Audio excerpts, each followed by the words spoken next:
perdón, retinianas que se encuentran patológicamente relacionados con las lesiones microvasculares producidas por hipertensión. Entonces, esto lo que me va a provocar son cambios precoces en la red microvascular de la retina, de la coroides y del nervio óptico. Esta retinopatía pues suele ocurrir en pacientes mayores de 40 años, pero pues a medida, la media de la edad es 60 años aproximadamente. Existe pues una fuerte asociación con la hipertensión y pues ya hay algunos estudios que afirman que multiplica por 5 el riesgo de padecer una oclusión venosa en pacientes hipertensos. Ya otros factores de riesgo pues son la diabetes, la enfermedad carotídea, el tabaquismo, enfermedades hematológicas, vasculitis y algunos medicamentos. Entonces vamos a tener que la retinopatía hipertensiva se caracteriza por cambios que van ligados a la gravedad de la hipertensión. Entonces, a la gravedad, al tiempo que lleva diagnosticado el paciente, a la rapidez de la instalación de la hipertensión y al estado previo de la vasculatura retiniana. Entonces vamos a tener tres alteraciones. Van a ser inicialmente las agudas, las exudativas y finalmente las crónicas. Entonces, en las alteraciones agudas vamos a poder observar edema de papila, infarto coroideo junto con retinopatía exudativa. En las alteraciones exudativas, microaneurismas, hemorragias retinianas en forma de mancha o de llama, exudados duros o blandos. Y en las alteraciones crónicas, pues ya hay un estrechamiento arteriolar, cruce venoso y arteriolas en hilo de cobre y plata. Pues que ya se las mostraré más adelante. En cuanto a la epidemiología, entonces tenemos que la prevalencia de la hipertensión en adultos en Estados Unidos fue del 29% y de personas mayores de 60 años fue del 65%, lo que quiere decir que esta aumenta con la edad. Entonces, según la encuesta nacional de examen de salud y nutrición, en el que personas de 18 a 74 años, de los cuales 68.4 saben que son hipertensos. De esos, el 53.6 reciben tratamiento y tan solo el 24.7 están controlados. Entonces, lo que se puede decir es que la retinopatía hipertensiva es dada por una hipertensión subdiagnosticada, silenciosa o maltratada. Entonces, la prevalencia de la retinopatía hipertensiva pues, puede variar de un 6.6% hasta un 17.2%. Entonces, listo. Entonces, en cuanto a la fisiopatología, entonces podemos recordar que la retina es donde se enfocan las imágenes que percibimos y pues ella se encarga de enviar la información pues para poder visualizarlas. Esta posee una barrera hematorretiniana interna que es como una barrera de protección y una externa entre la retina y la coroides. Entonces luego tenemos la coroides, que es el lecho capilar que nutre la parte interna del ojo, y además la retina pues tiene un epitelio pigmentario que es el que ayuda a absorber el exceso de luz para evitar que pase al interior del ojo. Entonces tenemos que en pacientes con hipertensión, pues esta barrera hematorretiniana se ve alterada. Y entonces a su vez afecta pues la retina, la coroides y el nervio óptico como tal. Entonces, dado pues por estas alteraciones vamos a tener unos cambios en el fondo de ojo que se originan pues por tres patologías independientes, que es la retinopatía hipertensiva, la coroidopatía hipertensiva y la neuropatía hipertensiva.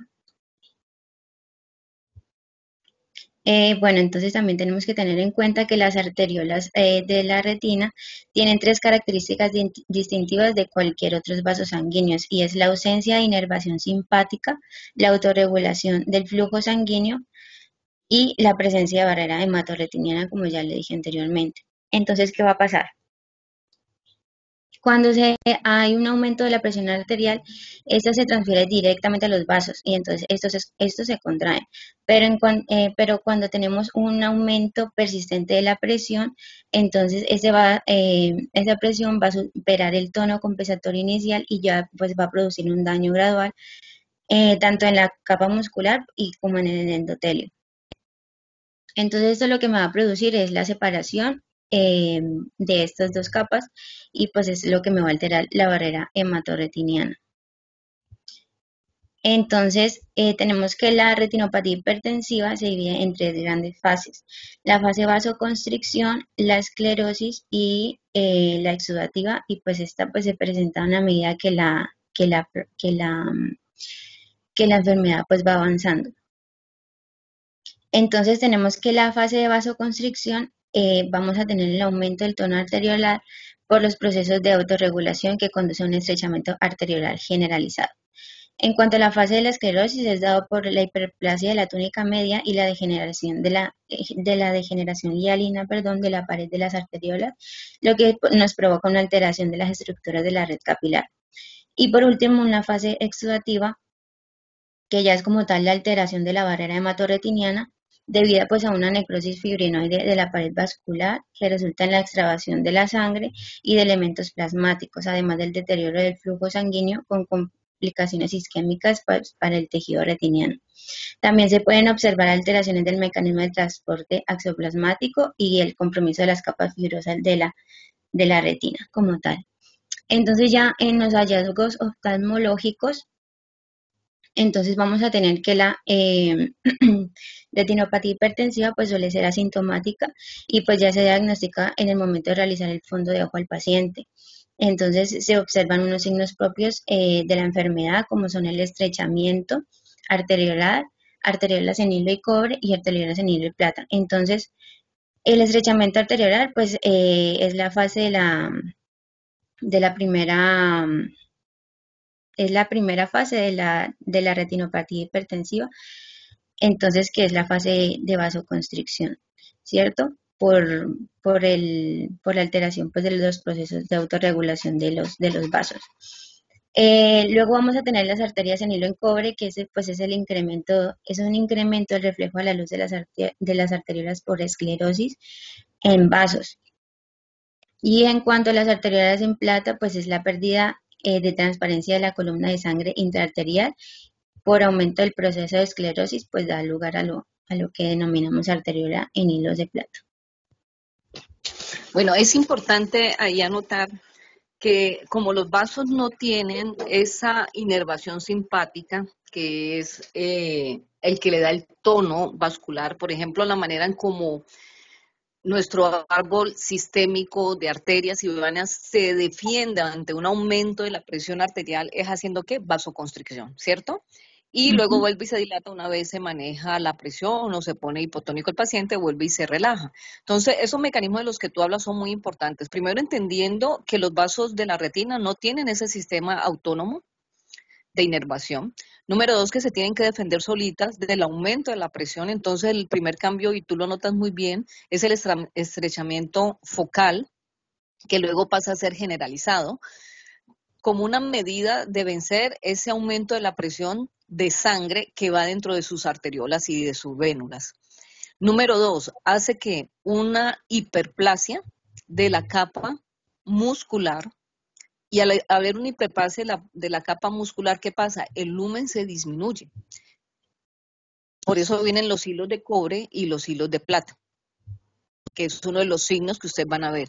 Y ese aumento va a ocasionar que las arterias sean un poco más rígidas. Los cambios y los cruces arteriovenosos que tienen los sujetos son normales. 20% de los sujetos presentan cruces arteriovenosos. Pero entonces, ¿cuál es la normalidad que se presenta en un sujeto? ¿Qué hace que un cruce arteriovenoso sea normal? Que la arteria al pasar sobre la vena produzca un cambio sobre la vénula. Eso ya es anormalidad. ¿Por qué se produce esa anormalidad? Por la rigidez de las paredes. ¿Ok? Que aprisiona, aplasta esa vénula. Entonces ahí es donde uno clasifica pues los cambios de los cruces y entra a ser anormal y apoyarnos un diagnóstico de retinopatía hipertensiva. Puedes continuar. Listo, doctora. Gracias. Entonces también podemos tener como hallazgo oftalmológico las hemorragias que pues son originadas por la ruptura de la barrera hematorretiniana y pues originan un sangrado. Entonces las podemos observar como hemorragias en astillas que son, están presentes a nivel de la capa de las fibras nerviosas adoptando pues una disposición lineal. Las podemos encontrar como hemorragias puntiformes a nivel profundo intrarretinal o hemorragias en mancha, que son las que pues, ya se visualizan de mayor tamaño. En cuanto pues a los exudados, podemos encontrar exudados duros o exudados blandos o manchas algodonosas. Los exudados duros pues son residuos de edema, es decir, pues es el acúmulo de macrófagos y cargados de lípidos. De hecho, también se le pueden, en algunas literaturas se encuentran como exudados lipídicos y también pues tienen proteínas. Por otro lado, pues están los exudados blandos o manchas algodonosas que ya son manchas isquémicas de la retina interna, pues como tal. Otros cambios, pues son los hallazgos, perdón, pues son los cambios arteriovenosos, pues como son, como decía la doctora, son los cruces, son los signos de cruces arteriovenosos. Entonces tenemos que tener en cuenta que la arteria y la vena pues comparten unas mismas venticias. Entonces cuando la arteria se esclerosa pues comprime esta vena, entonces pues impide el paso de la irrigación pues normal. Es decir, pues estos cruces son normales, pero pues cuando hay un aumento de la presión pues sí hay compromiso de la vena. Entonces, eh, tenemos unos signos que son el signo de Gunn, el signo de Salus, perdón, y el signo de Bonnet. Entonces, el signo de Gunn, perdón, lo clasifica, hay un estrechamiento de la vena retiniana en ambos lados del cruce arteriovenoso, entonces lo clasifica en cuatro estadios. Entonces, el primero, en los cruces hay pérdida de la nitidez de la vena, en el segundo, la disminución del flujo antes y después del cruce arteriovenoso, en el tercero, la dilatación venosa antes y adelgazamiento distal, y en el cuarto, pues ya son exudados. Observamos exudados y hemorragias cerca de los cruces y pues ya del signo de la preoclusión venosa. Por otro lado, el signo de Salus, pues es la desviación de la vena retiniana que atraviesa pues la arteriola y se subclasifica también en 3 grados. El primer grado es la ligera desviación del segmento venoso haciéndose algo más perpendicular, como lo vemos en la imagen. El segundo es el segmento venoso que ya se hace perpendicular por completo y en el tercero ya hay una inversión de la dirección venosa adoptando una forma en Z. Y luego ya tenemos el signo de Bonnet, que es la inclinación de la vena retiniana distal al cruce de arterio venoso. Entonces, bueno, eso en cuanto a a la retinopatía hipertensiva. Luego está la coridopatía hipertensiva, que pues generalmente aparece con la elevación aguda de la presión arterial con cifras por encima de 180-120 o en pacientes pues que están atravesando por una urgencia hipertensiva. Entonces lo que pasa en estos pacientes es que se produce una vasoconstricción excesiva que va a llevar pues a la ruptura de la barrera hematorretiniana a nivel del epitelio pigmentario y que este puede pues llegar hasta la isquemia. Por eso pues se producen cambios en la retina, pues que ya les mencioné anteriormente, pero a mayores pues se le agrega una isquemia coroidea focal, que son las denominadas manchas de Elchi, no sé si lo pronuncio bien, y pues las podemos observar como lesiones amarillas pálidas y delimitadas que se pigmentan con el tiempo. Pues esto pues es secundario a un infarto tisular y por lo general terminan como en desprendimiento de la retina. Entonces las manchas que les mencioné pues son las imágenes de arriba y ya pues la etapa final de la patología pues es el desprendimiento de la retina, que es la imagen inferior. En cuanto a la neuropatía hipertensiva, pues se describe como una dematización secundaria a isquemia, seguida de pérdida de axones y gliosis. Entonces la isquemia pues puede tener dos orígenes. El primero pues es la afectación de los vasos coroideos, ya que pues constituyen el principal aporte sanguíneo, como sabemos, de la cabeza del nervio óptico, o la disfunción de las sustancias vasoconstrictoras a la cabeza del nervio óptico a partir de la coroides peripapilar. Entonces lo que nos va a producir una constricción, perdón, de los vasos dentro de la cabeza del nervio óptico. Entonces en esta vamos a tener manifestaciones o signos precoces y signos tardíos. Entonces los signos precoces es el sobrellenado de las venas, pérdida de la pulsación venosa, hiperemia del disco óptico, borrado de los márgenes del disco y de la fovea, y otros signos tardíos como la elevación de la cabeza del nervio óptico, diseminación del edema a la retina circundante o infiltrados algodonosos y hemorragias.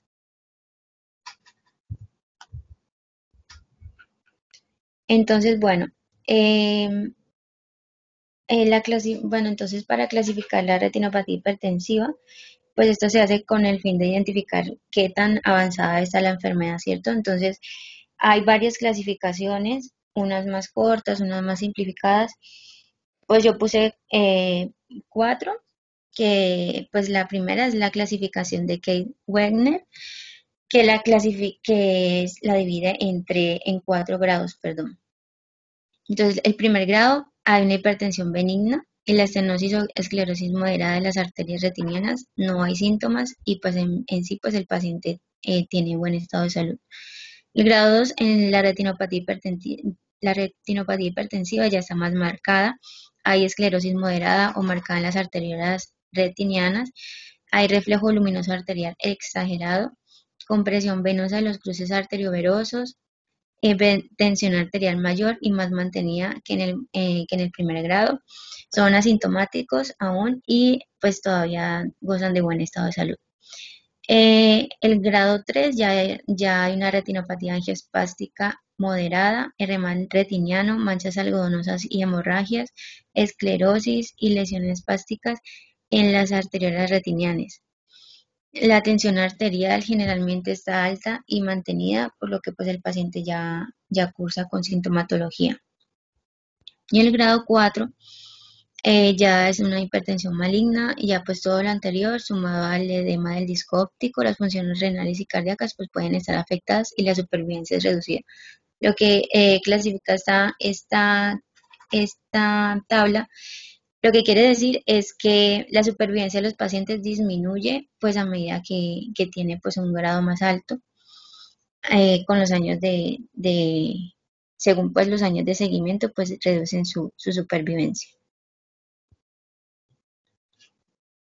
Luego está la clasificación de Chi, en la que, bueno, esta es la clase, o sea, lo subdivide en 4 grados Disculpa un también. segundo. Esta clasificación que tú acabas de dar, que es la de Barker Weinegger, es Ujú, la clasificación de las más viejas, pero digamos que es la ujú. más interesante en cuanto al porcentaje de pacientes eh, que pueden fallecer o tienen riesgo de muerte según el grado de retinopatía. Por eso esta todavía, digamos que la vas a leer en cualquier artículo que leas acerca de hipertensión arterial y su clasificación, para que la tengan en cuenta porque es la única que a la final te está hablando de sobrevida del paciente según el grado de retinopatía que presenta el paciente. Bueno, Listo, doctor. Entonces luego tenemos otra que es la de Chi, que la subdivide en 4 grados también. El grado 1 pues es el aumento, hay un aumento del reflejo luminoso arteriolar con compresión arteriovenosa mínima. El grado 2 hay un aumento de los signos y desvío de las venas en los cruces arteriovenosos. El grado 3 arteriolas en hilos